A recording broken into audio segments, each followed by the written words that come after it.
ہاں جی نہیں ہے نہیں. السلام علیکم جی سارے وراٹ ٹھیک ہو سو تو میں چکوال مویشی منڈی کلاتے ہیں تو سوئی ہوئی گائی نے جناب تو انہوں کا بھی ریٹ پوچھتا ہوں سارے براواں دساں تو ویڈیو زیادہ سے زیادہ شیئر تو لائک کرے تاکہ سارے براواں کو ریٹ دی اپڈیٹ پتہ لگ ون جائے کہ پہ چلتی ہے. تو اے بھی جناب گاں نے پوچھنے ہیں بھائی راندے کولو بھائی جی کتنے پیسے منگتے پے ہو گائیں دے تو بھائی جی کتنے دی گاں وکی ہے کیا گدی نے گاں کتنے دی گدی نے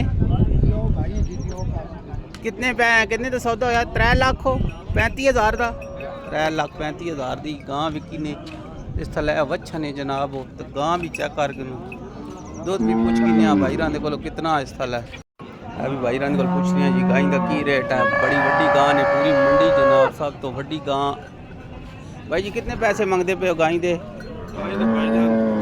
5.5 لاکھ 5.5 لاکھ کون ہے بچی بچا کون نہیں بچا تو کتنا 200 16-17 کلو 16-17 کلو دو ٹائموں کا دو ٹائموں کا نہیں جی. تو ماشاء اللہ خوبصورت گاں نے کو نہیں ہوئی علی اگر بھی سانوں ریٹ تو کہنے کہ نو انہاں دے تو اے بھی 2 گائیں نے. بھائی جی کتنے پیسے منگتے پے ہو گائیں دے کتنے پیسے منگتے پے ہو 240 اس گائیں دے 380 جناب منگتے پے نے.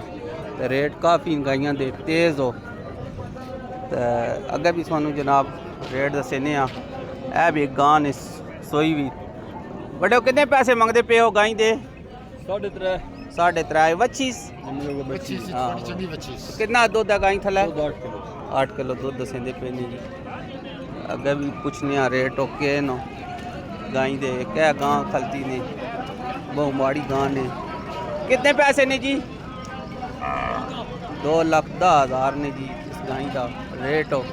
اگر جناب اور سن گاں تو کہنے اس کا کی ریٹ ہے چنگا دودھ نے جناب اس گائیں تھلے کیری شیری والا تو پوچھنے ریٹ ہو. بھائی جی کتنے پیسے منگتے پے ہو کتنے پیسے منگتے پے ہو 6,60,000 وچھی وچھا دودھ کتنا اس تھلے 14 کلو دودھ پہ دسیں نہیں جی اس گائیں تھلے. چکوال منڈی کلوتی نے گاں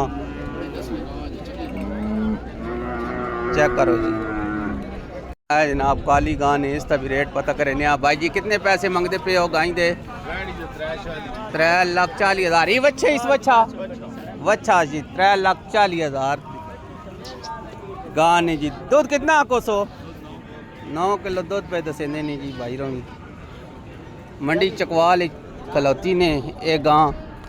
تو اگر بھی ریٹ سانوں گائیاں دی دسنے بلکہ مجھی دا بھی ریٹ آج سانوں دسنے. بھائی جی مجھی دے کتنے پیسے منگتے پے ہو ذرا دسیں نا مجھی دے کتنے پیسے منگتے پے ہو 3 لاکھ کٹی تھلے کتنا 200 6 سے اردو ٹائموں کا چکوال منڈی کلوتی نے جی یہ تھلے کٹی 100 اس گائیں دا بھی ریٹ پتہ کر گئی جی کہ ہے. بھائی جی کتنے پیسے منگتے پے ہو گائیں دے تو وچھی وچھا وچھی دودھ کتنا آپ کا گائیں تھلے 7.5 کلو نے جی دسیں پے نے دو تو سارے برا جناب تو کہندے پے ہو گائیں منڈی کھلوتیاں نے. تو اگر بھی گائیں کھلتیاں نے کوئی سودا ہوندہ پیا نے چکوال منڈی چو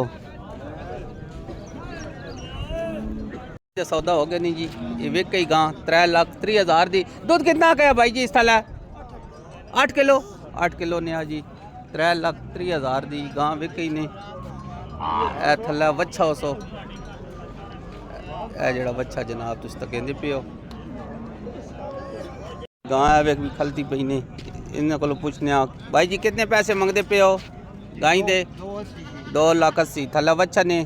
تو دودھ کتنا کو 5 کلو 2 مہینے دی رلی دسیں. عمران چکوال منڈی تو اجازت دو جی اللہ.